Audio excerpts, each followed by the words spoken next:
Living with sleep issues can wreak havoc on our lives, but you're not alone, and you're certainly not helpless. You can actually fix your sleep schedule really easily. Keep watching, and I'm going to show you how to fix for good your sleep schedule.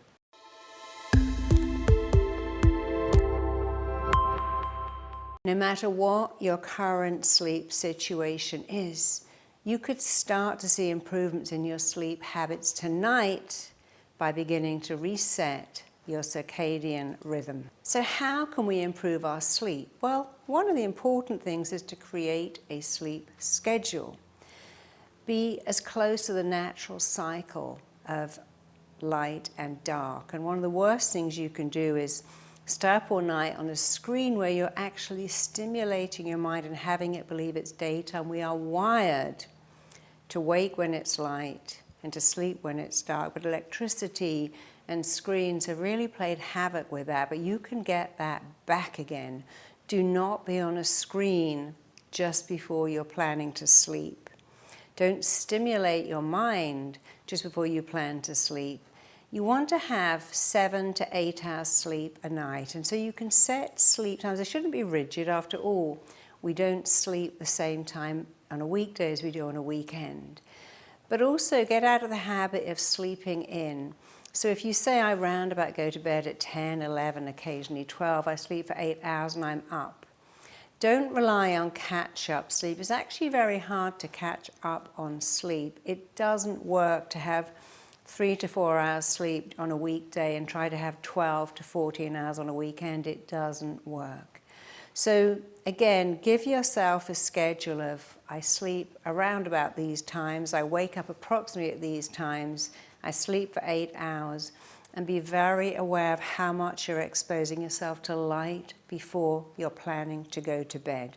You don't want to be on screens. The worst thing is to sit in bed reading on your screen, playing on your phone, because you're stimulating the same mind that you want to wind down. Another way of stimulation is by watching things that are scary. Scaring yourself, watching horror movies before bed, or stimulating your mind with something that's really compelling, because you're overworking your mind. Your mind is now overactive. You want it to slow down. So turn off your electronic devices before you get into bed. Do not sleep with a phone that pings, a computer that vibrates right by your bed. In fact, you really should have all your electronic devices outside of the bedroom, or at least away from the bed. Sleep in darkness. I learned ages ago that you sleep much better in the dark. So when I travel a lot, especially if I'm in places where it's light a lot, I use a sleep mask. And it really helps. Blackout blinds, sleep masks really help you when it's dark. You sleep better because you are wired to sleep when it's dark and be awake when it's light. And the mind reacts the same to electric light as daylight. The darker you can make your room, the better you'll sleep. It's why so many parents have blackout blinds. They find their babies sleep better, deeper, longer when the room is dark. And so do you. And when you wake up, get some natural light. Sort of open the curtains, step outside if you have a balcony or a terrace, or go outside, or even just open the window. Get natural light and a bit of fresh air. It will really help you wake up. Do a little exercise, not much, a little bit of stretching, a little bit of moving. Try not to have too much caffeine, because drinking coffee to wake up, especially in the evening, is not a good idea. Having a double espresso after dinner is not a good idea if you have problems sleeping. If you don't, doesn't matter at all. Be careful about using alcohol to go to sleep, because these are not correct. You're stimulating yourself to stay awake with caffeine, trying to sedate yourself with alcohol, and that fake sedation and that fake stimulation really messes up your body's natural rhythm. Do not eat a couple of hours before you go to bed. Your body is designed to repair itself while you're sleeping. During your sleep, your body is using pancreatic enzymes to repair your cells, but guess what? If you have a pizza before bed, milk and cookies, a sandwich, a bowl of cereal, anything in fact, and then get into bed, That whole process of cell repair is set aside because the same enzymes that repair your cells, those same pancreatic enzymes, are now digesting food, and that's absolutely fine occasionally. But if you're doing that every night, you're really hurting your body. It's not able to repair. It's too busy digesting every night. And by the way, digesting food takes a lot of energy. So you wake up feeling tired instead of refreshed. Stop eating early. If you go to bed at 10, stop eating by 7 at the very latest. And if you do need a little something before you sleep, for whatever reason, maybe you've come in and you've been working and you forgot to eat and you're hungry but tired, try to eat something like a banana. Bananas are full of tryptophan and they really help you sleep better. Eat something light, some salad, a piece of fruit, a vegetable soup, something very simple, because when you're tired, you don't need to eat. If you're tired and hungry, the best thing to do is to go to bed. You forget you're hungry. Chamomile tea really helps you to sleep. Lavender on your pillow is super effective at helping you sleep.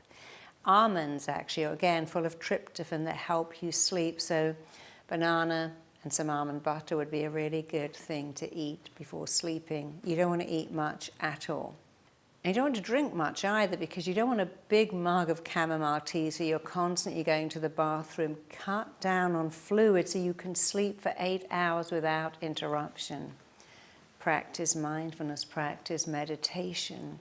Make your sleeping environment wonderful. If you use the bed for writing, reading, if you eat breakfast in bed and dinner in bed, it's kind of confusing to your mind. You want to keep your bedroom the place where you sleep. You go into that room, it's dark, you've got lovely cotton sheets, it's just the right temperature, a place where you go to sleep.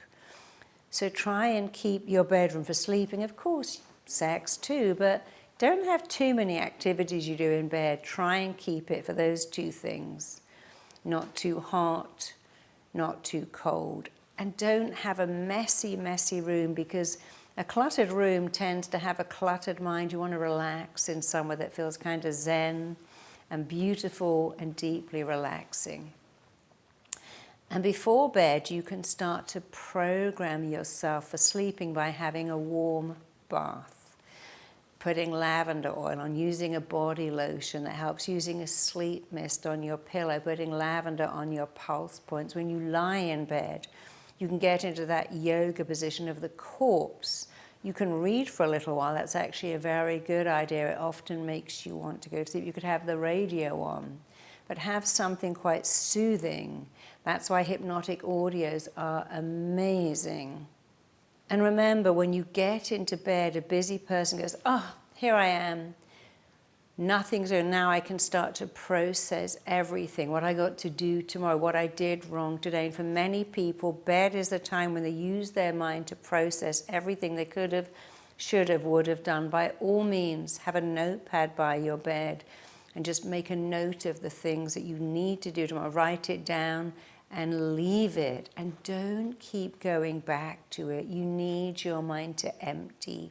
You need sleep to come to you. Create a schedule, stick to it as much as you can, but don't make it so rigid that it equally is stressing. I've got to be in bed at 10, I've got to be up at 7, I've got to have my ritual. No, this has got to be easy.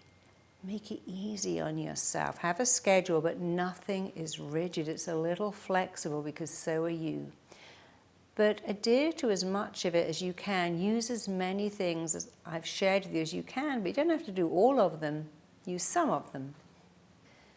Humans are not born with many fears, but the one fear they are born with is the fear of falling, especially falling back. Because when you get into bed and you go, I've got to fall asleep, and I need to fall asleep, it's rather confusing to the mind. So is this. I'm in bed, got the covers around my head, and then I'm thinking I've got to go to sleep. Well, you're not going anywhere. You're not falling. And just a little change in language, lying in bed and saying, sleep is coming to me. Sleep is descending upon me. These are the words I use in my audio. Perfect, deep, unbroken sleep. If you want to have sleep come to you, stay with you. By the way, I can sleep anywhere. on any schedule. I sleep on a plane. The minute it takes off, the wheels go up, I'm asleep. I wake up just as the wheels come down. I trained myself to sleep anywhere on any schedule because I travel so much, and it really works. I can sleep in dark, in cold, in my own bed, in a strange bed, anywhere in the world, and so can you. As part of your new sleep schedule, use the power of your mind to dramatically, powerfully, permanently, and wonderfully improve your sleep for the rest of your life by clicking below to access my perfect, deep, unbroken sleep audio. You will love it, and it will train you to sleep perfectly the way you were born to be. Sleep is the skill that you were born with, and it's going to reactivate it within you and for you for the rest of your life. Check out my next video here. I see all my clients and they all say the same thing. I'm waiting for motivation. You know what? Motivation doesn't go, here I am. I'm motivation. I'm at your door and I've come to motivate you. You are firing new neurons. The mind